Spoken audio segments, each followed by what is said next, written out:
सादी तू मेरे तो ऊंचा बैठे हैं। सादी पट्ठियां ते बैठे है जी। साथ उरावे ना मेरी हुन वीडियो बना, मैं पट्ठे वड़ ला। ऐ जियावा केड़ा काम है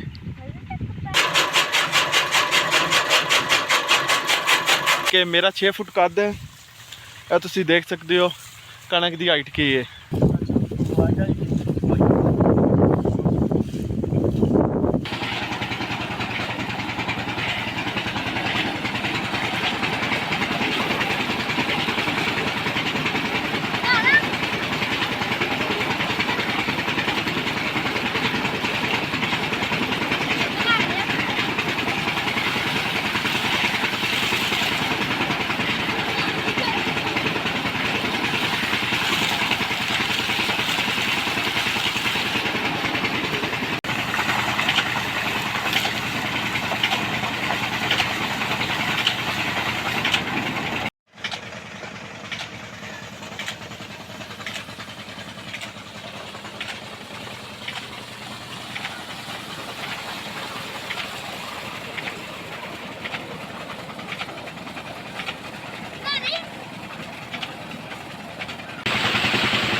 माशाल्लाह जी गर्मियाँ स्टार्ट हो गई ने। असी आज पट्ठे लैन आए तो नहा भी लिया तो माशाल्लाह नहाते हैं सुकून आ गया ठंडे पानी नाल। यानी कि इसका मतलब है गर्मियाँ बिल्कुल सही शुरू हो चुकी ने। तो माशाल्लाह जी असी नहाए हैं ट्यूबवैल चले हैं। एक तुहानू और पिंड वालियां इस चीज़ का पता है, बाकी बाहर वालियां नहीं। मैं तुहानू दिखाना है। यह वो नलका है जोड़ा मेरी होश तो भी पहलां दा है। यानी कि जिथों तक मैनू लगता है पिंड दे हर बंदे ने इस नलके तो पानी पीते आए। तो माशाल्लाह अज भी यह नलका बिल्कुल ठीक है। खुद ही नहीं लैके आती क्योंकि ना जी और सही जाच चलाने दी किस तरह चलाई दी है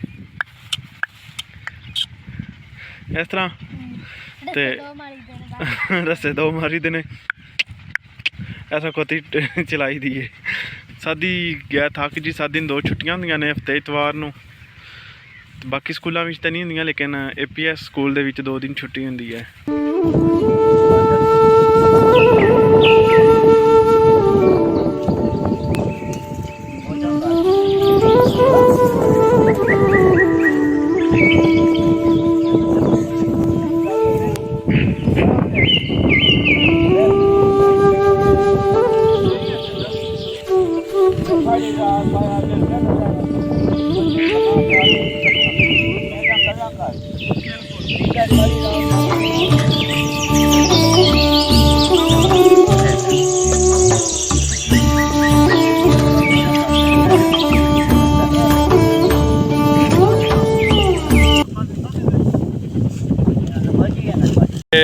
यानी कि मेरी होश के अंदर मैं इतनी वड्डी कणक अज तक कदे नहीं देखी।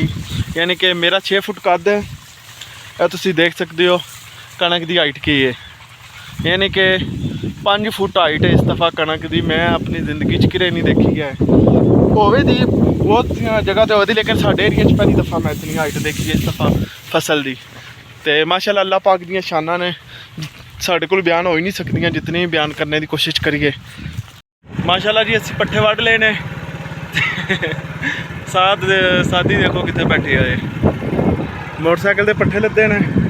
सादी आखदा मैं ऊपर ही बैग जाना, मैं पैदल को नहीं जाना। इन्होंने मैं क्या तू पैदल आ जा ते लेकिन पैदल कोई नहीं आया। सादी आखने यार सारे चैनल सबसक्राइब कर दो, चैनल सब्सक्राइब कर दो। बड़ा औखा ना रखे ने हैं। सपोर्ट कर दो भाई मुंडे नू। सादी तू मेरे तो ऊंचा बैठे हैं।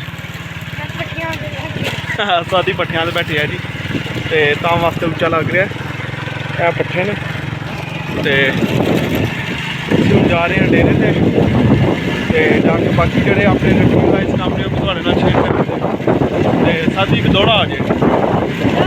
हाँ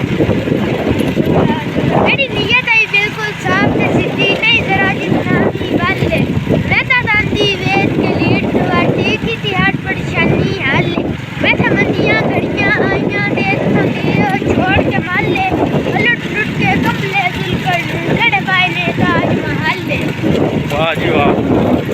ਸਾਹਿਬ ਦਾ ਜਿਸ ਨੂੰ ਥੋੜਾ ਪਸੰਦ ਆਇਆ ਹੋਵੇ ਉਹ ਜ਼ਰੂਰ ਕਮੈਂਟ ਬਾਕਸ 'ਚ ਕਮੈਂਟ ਕਰਿਓ ਤੇ ਸਾਨੂੰ ਦੱਸਿਓ। ਜਾਨਵਰਾਂ ਨੂੰ ਪਾਣੀ ਸ਼ਾਣੀ ਡਾਹ ਕੇ ਛਾਵੇਂ ਬਣਨਾ ਆਇਆ। ਅੱਜ ਟਰੈਕਟਰ ਵੀ ਪਿੱਛਾ ਕਰਨਾ ਪੈਣਾ, ਟਰੈਕਟਰ ਵੀ ਪਿੱਛੇ ਕਰਨੇ ਆ। ਅਸੀਂ ਡੇਰੇ 'ਤੇ ਪਹੁੰਚ ਆਏ ਹਾਂ ਜੀ। ਪੱਠੇ ਲਾਣੇ ਨੇ, ਪੱਠੇ ਲਾ ਕੇ ਤੇ ਬਾਕੀ ਕੰਮ।